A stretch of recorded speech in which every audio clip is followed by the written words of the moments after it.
Tekken 8 launches on January 26th for the Xbox Series X and S, PS5 and PC, and it's a hefty upgrade over its predecessors. There are new systems to learn, new characters like Reina, Azucena, and Victor to lab, and several new challenges to master. It can get a little overwhelming, especially since each character possesses dozens of techniques and numerous ways to interact with mechanics like heat. Fortunately, there are many tools in place to help. Here are 15 tips and tricks, mostly for newcomers, but also for those wondering how to take advantage of Tekken 8's features. ようやく戦えますね、ジン先輩。私、試合の時は荒っぽくなるので、気をつけてくださいね。How to get fight money. Fight money unlocks customization options for each character, and thankfully, the game isn't stingy about doling them out. You can earn tens of thousands for completing matches regardless of the mode, except for training and achieving certain milestones.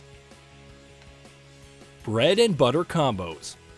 Before you move on to the big, extensive combos, you'll want to master the bread and butter combos first. These are combos which you can execute confidently at a moment's notice. Reina's right punch combo is a good example. Keep pressing triangle and chaining hits for a solid 4-hit combo. These combos are something to fall back on when trying new strategies or incorporating new combos that you're still learning. Be careful not to use them continuously, lest your opponent punishes you. Frame data in training. Frame data is available in training mode, no DLC purchase required, but if not automatically enabled, you should do so when jumping in. It will provide information on attack startup frames and frame advantages. However, it's worth paying attention to status since it denotes when you or your opponent is crouching, airborne, etc., allowing further combo optimization. Learning to love launchers. Tekken is all about those juggles, and Tekken 8 is no different. Launchers will enable some of the best combos in the game, and it's worth learning all the options a character has. Use the best ones depending on the situation, but keep an eye out for your opponent, and learn to avoid their launches. It's all a tall task due to the sheer range of the roster, but it can save you down the line. Check all techniques.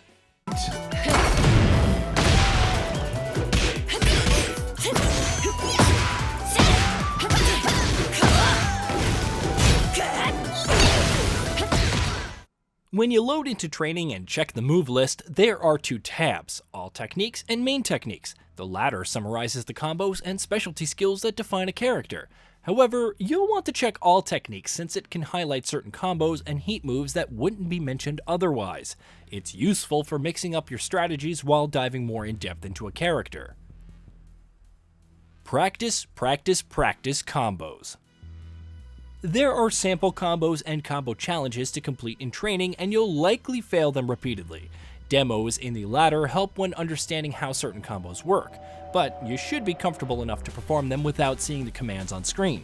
Once you've mastered that, try implementing them in your regular gameplay and then return to training. Practice makes perfect after all. Punishment training. Pulling off combos is great, but how about defending and punishing different characters? Punishment training is the ticket and provides two settings, easy and hard, for different punishment scenarios. The former will see the CPU performing a basic attack or combo and showcasing the ideal punishment to execute. Do it correctly and you move on to the next scenario. Hard difficulty doesn't tell you the best punishment, you need to figure it out. Both require abject timing for punishes and are indispensable for countering. Special Style Tips. Special Style is a new addition and maps several commands, like air combos and low attacks, to the face buttons, which can change based on the directions held. It allows for performing complex combos and signature moves, but you shouldn't keep mashing a single button and/or direction. Mix things up and toss in other button inputs, if for no other reason than to keep your opponents guessing.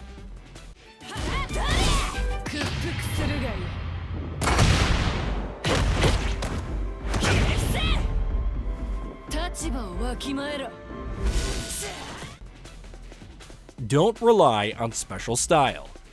Of course, as neat as Special Style can seem at first, you shouldn't rely on it long term. Not only can it ultimately make you predictable since there are only so many commands and combos to perform, but it limits your freedom in performing different techniques.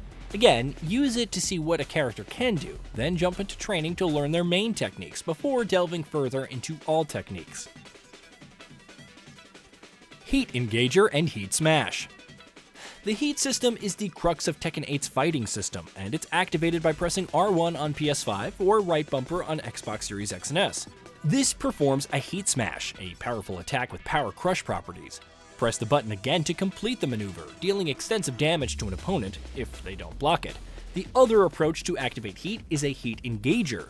These are tied to certain moves with your character running forward to meet the opponent. The difference is you get more of the heat gauge to use, which means more opportunities for different combos and ending with the default heat smash technique. You can also cancel out of heat by using a heat dash, closing the distance on an opponent even quicker. When to use heat. Of course, the question is, when is the best time to use heat? You only get it once per round, so spamming it off cooldown isn't an option. The honest answer is that it depends on the combos you rely on. Using a heat engager and inflicting chip damage is ideal if you're confident in following up to inflict permanent damage. However, a heat smash is also good if you must escape from an opponent's onslaught and immediately put them on the back foot. As always, it's up to you. Power Crush.